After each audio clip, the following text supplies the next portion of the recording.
Hey everybody, what's up y'all? Welcome back to my channel, TammyTalks here. Alright, let's go ahead and get into what I'm going to call like the first installation in like TV chat or like TV talk news. So, because I am a channel that does primarily TV show recaps, I thought it would be kind of cool to do a video at least once or twice a week where I'm talking about a bunch of different TV show news, like premieres, renewals, cancellations, that type of stuff.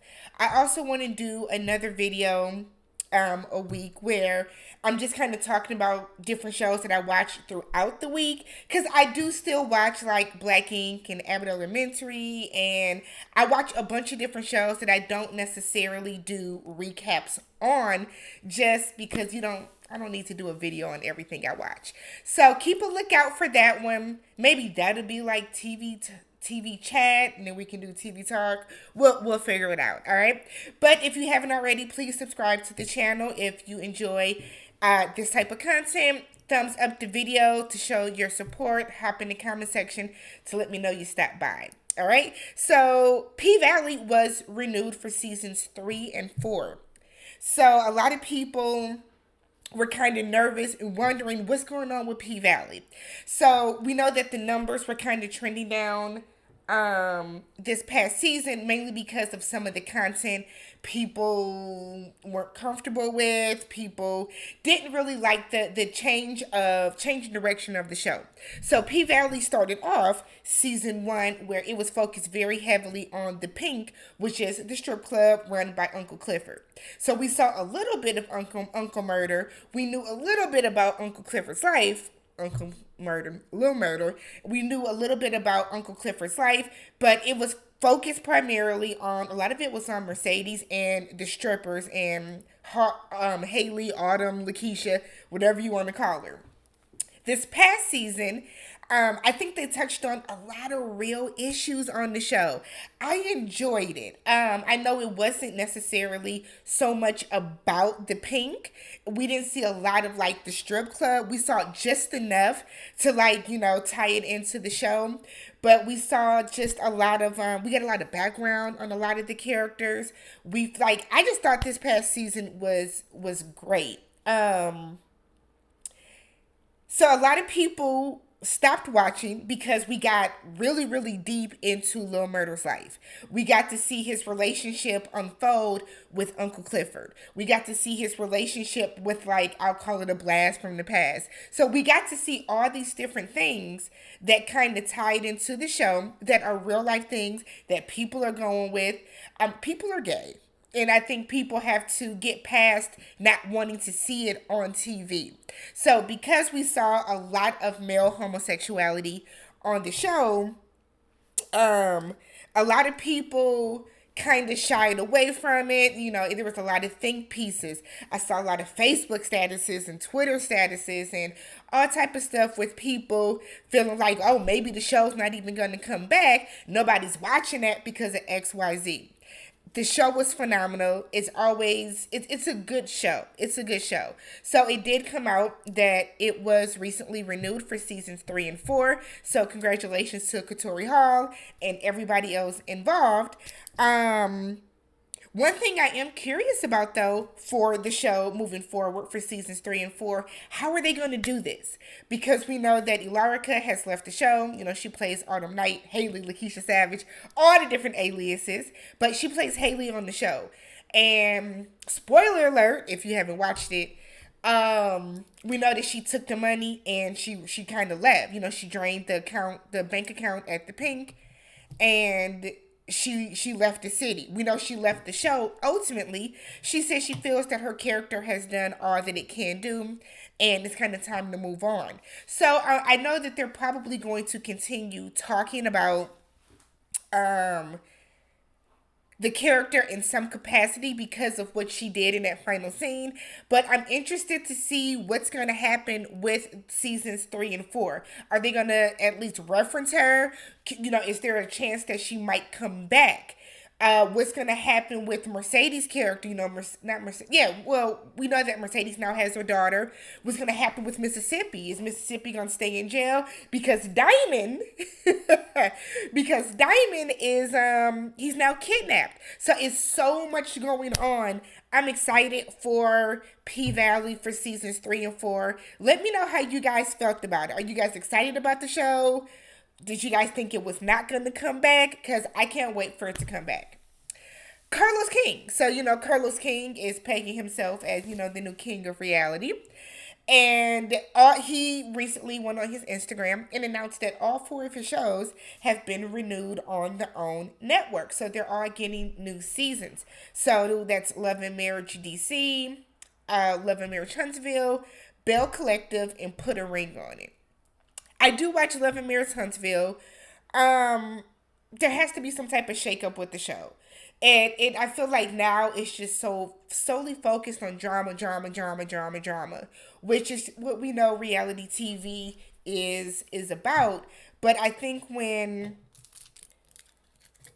the show first started, it wasn't solely focused on who hates who or whose marriage isn't working. We actually got to see them do some work. So I think the fact that we're not actually seeing these people acquire land and build houses and start businesses, it's very much overshadowed by Melody and Martell's drama. We know that this season, the big shebang blow up is going to be that huge fight that happened because Miss Wanda, I guess, made some despairing comments about Melody and Martell's youngest daughter, insinuating that the baby's not, what they call her, sugar mama, is, insinuating that sugar mama is not really Martell's. So that's like the main focus instead of it being about the comeback group, which is what we originally were watching the show for.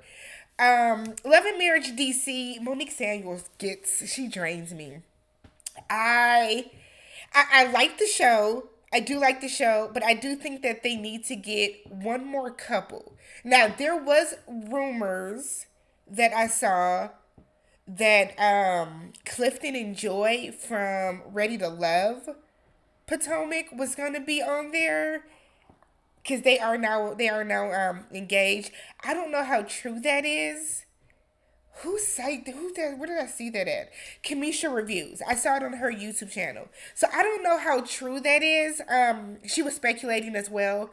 So I think they need to get another couple to get on there because I feel like Monique and her husband are going through the same song and dance every episode that I saw. So I don't know if I'm going to tap back into that one. Bell Collective, I'm not caught up this season, but I feel like Bell Collective 2 turned into the first season. It was about getting Ferris Street back off the ground, and we saw them building businesses and starting these things. And then now it's become, oh, we're going to fight and beef and have all this drama. And then Put a Ring on It. Well, I love Put a Ring on It. It's such a chaotic, toxic show. I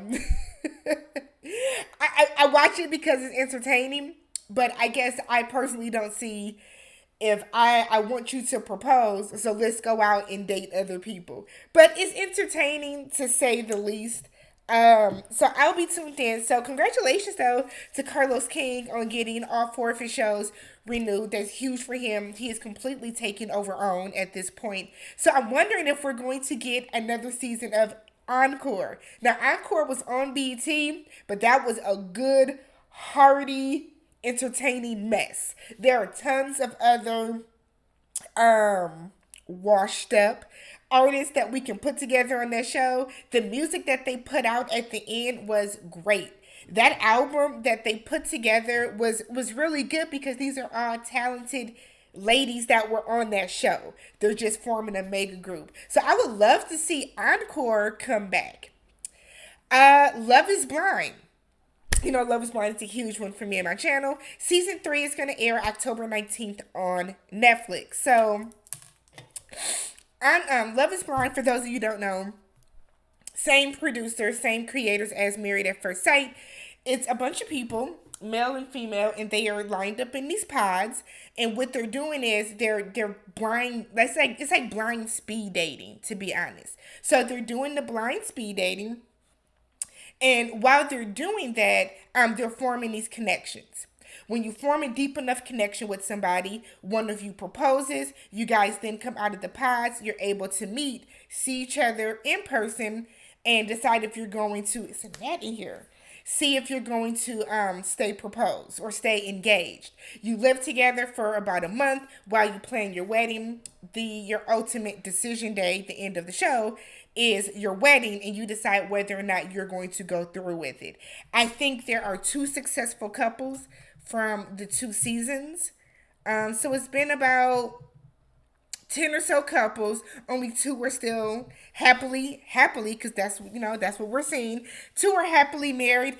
I enjoy the show. I think it's not the best way to find a mate, but it's definitely entertaining. So if you are into that, that's going to be airing October 19th. That's on Netflix. I do recaps on that, recaps on every episode.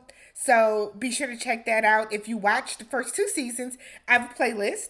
I can link it up here somewhere. But go ahead, click the playlist, check out the videos that I've done, and then come back October 19th so we can start talking about this season. Real Housewives of Potomac. So that season 7 is going to be airing this week, Sunday, October 9th. That comes on Bravo. I didn't watch Potomac before, so I have been binging Potomac for the past couple of weeks.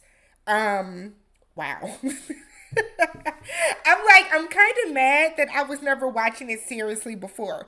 I know when I go get my hair done, my beautician, she is constantly watching it. So I would see like bits and pieces from the show, when I would be getting my hair done in the shop, but to like sit down and watch the show in totality, what a mess. I can say I like it more than Potomac. I mean, more than Atlanta. I'm thoroughly enjoying it. I haven't seen many like filler episodes that have bored me to pieces. So that is going to be airing October 9th, which is a Sunday. I will definitely be recapping that. So look out for those videos on Sunday evenings as well. And then finally, I want to talk about the Jeffrey Dahmer series on Netflix. So I'm from Milwaukee. I personally have no desire to watch the show. I know about it. I've not gonna say I lived through it because I was a kid. I was like 7 years old when he was caught. But I do remember hearing about it here in Milwaukee. We know the story very well. We know what happened. We know a lot about it. A lot of us know people whose family members were directly affected. I know some people who their cousins were, gentlemen that were killed, or whose cousins were and family members worked on the police department. One of my dad's like really good friends was a police officer during that time, and he, was kind of involved in some capacity with the trial, with the case, and then the trial and all this other stuff that's going on about it. So it's a very good series, but I do think we need to take a step back from people kind of glamorizing it. So I've seen a lot of very insensitive comments. So while I do agree that, it's for entertainment and this is what the show is all about, I've seen a lot of people just be very, very insensitive about it. And I was telling a couple people on Instagram, for us in Milwaukee, in Wisconsin, a lot of the documentaries and shows about him don't even air here because of the content, because of the nature, out of respect for the families, the neighbors, people that were involved, people that saw things and everything like that.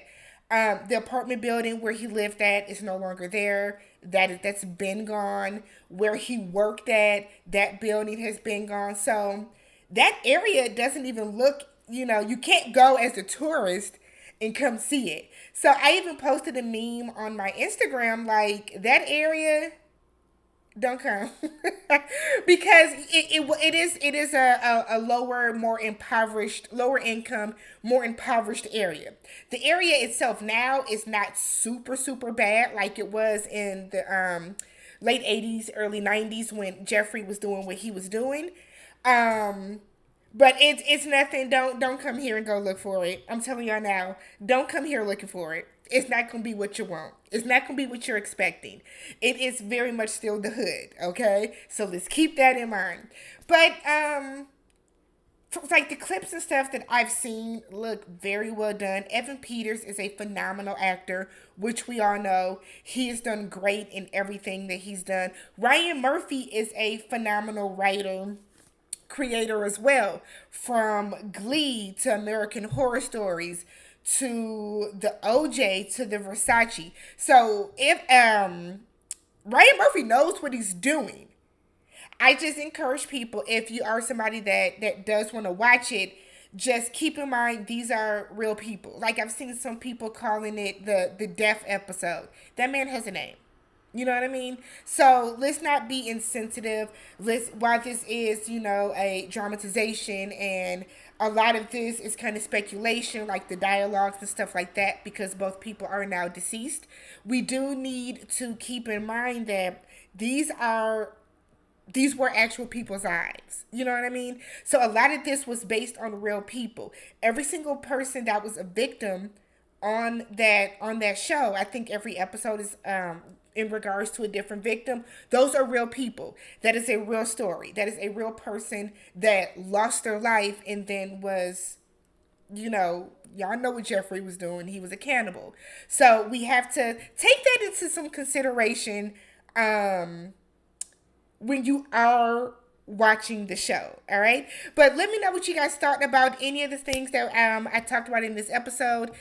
If you're excited about any of the renewals that are coming out, any of the new shows, let me know. Hop in the comments down below. Don't forget to subscribe and thumbs up the video. Catch you guys in the next one.